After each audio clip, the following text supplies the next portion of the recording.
black man realized the white man was going to kill him. Peter seized the moment and knocked the white man down. Peter took the white man's knife and quickly fled into the jungle. Seeing this, the other black men also began to scatter in all directions. A hunter raised his rifle and shot at the fleeing black slaves. Most of the black slaves were killed. Only 4 managed to escape, but their path was blocked by a swamp. The hunters quickly gave chase. They had no choice but to jump into the swamp. However, a man stopped in his tracks. He saw a large alligator in the swamp. Just then, a hunting dog caught up to him. Peter had no time to save him and hurried to escape. Soon, the hunters arrived at the scene. Tell me where your friends are heading now, and I'll let you go.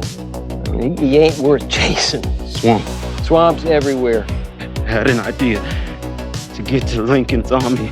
Believing the hunter's words, the man revealed Peter's whereabouts. The hunter kept his promise and let him go. But the next second, meanwhile, the 3 decided to split up and flee to avoid capture. Peter found a house in the jungle. He hid behind a pile of firewood and secretly drank some water. Then he stole some bed sheets and potatoes. A little white girl spotted him. The sound of the bell soon attracted the slave hunters. They followed the trail of blood. Peter bandaged his wound with the bed sheet and continued his escape. To evade the hunting dogs, he stuffed the blood-stained cloth into a tree stump, then jumped into the swamp to hide. Sure enough, the cloth fooled the dogs. But the hunter didn't leave. He only felt safe enough to depart after spotting a crocodile in the water. Peter crawled out of the water, only to be dragged back in by the alligator. At the last moment, he kicked the alligator away. He used a stick to block the alligator's teeth. Then he pulled out his pocket knife and stabbed the alligator in the head. Peter crawled back onto the shore and continued his escape. Before long, the hunter returned to the swamp. He discovered the crocodile's carcass. He couldn't believe that a black slave had killed a crocodile with his bare hands. Meanwhile, Peter found a treehouse. While the owner was away, he made the most of the time to regain his strength.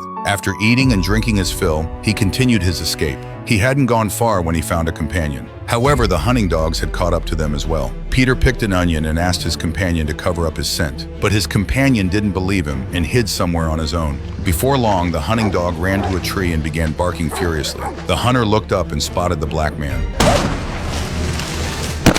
Peter watched it all from his hiding spot. This only strengthened his resolve to escape. He ran through the grass all night. Guided by the sound of cannon fire, he finally spotted Lincoln's army. But the hunter caught up with him. Peter was whipped to the ground. Realizing he couldn't escape, Peter resigned himself to death in despair. A gunshot rang out and the hunter fell. Lincoln's troops rescued Peter. Peter was taken to the camp to be treated for his injuries, where everyone saw the scars on his body. These scars served as irrefutable evidence of the brutality of slavery. It also led more black slaves to join the resistance. Several months later, Union forces captured the state of East Anna. The region's largest slave owner was executed